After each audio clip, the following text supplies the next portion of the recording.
Welcome back on my channel.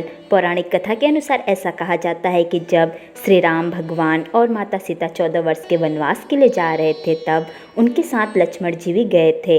परंतु कहा जाता है कि इन 14 वर्षों तक लक्ष्मण जी कभी भी सोए नहीं। आइए हम इस वीडियो में जानते हैं आखिरकार किस वरदान के कारण लक्ष्मण जी 14 वर्षों तक सोए नहीं, वो लगातार जागते रहे। कहा जाता है कि वनवास के पहले रात को नींद की देवी निंद्रा देवी के प्रभाव से श्री राम भगवान और माता सीता को नींद आ गया।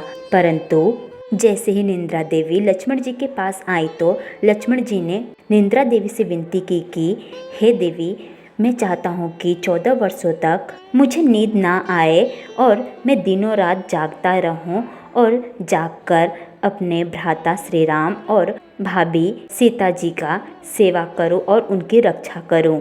निंद्रा देवी ने लक्ष्मण जी की बात सुनकर कहा कि मैं आपको वरदान देती हूँ कि 14 वर्षों तक आपको नींद नहीं आएगा, परंतु मेरी यह शर्त है कि इन 14 वर्षों तक आपकी नींद को कोई और व्यक्ति लेगा तो ही यह संभव है कि आपको 14 वर्षों तक नींद ना आए और आप लगातार दिनों रात जागते ही रहें। निंद्रा देवी की यह बात सुनकर लक्ष्मण जी ने निंद्रा देवी से कहा कि हे देवी, आप मेरी पत्नी उर्मिला के पास जाइए और उनसे सारी बातें बताइए।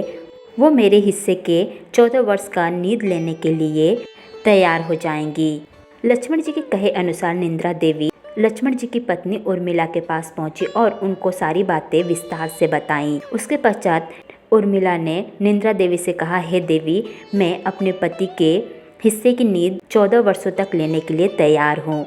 इस प्रकार से निंद्रा देवी की महिमा के कारण लक्ष्मण जी को 14 वर्षों तक नींद नहीं आया और वो दिनों रात जागते ही रहे और इन 14 वर्षों के उनके हिस्से की नींद को उनकी पत्नी ने लिया। इसीलिए उर्मिला 14 वर्षों तक सोती ही रहीं। इस प्रकार की जानकारियों के लिए आप हमारे चैनल को सब्सक्राइब करें।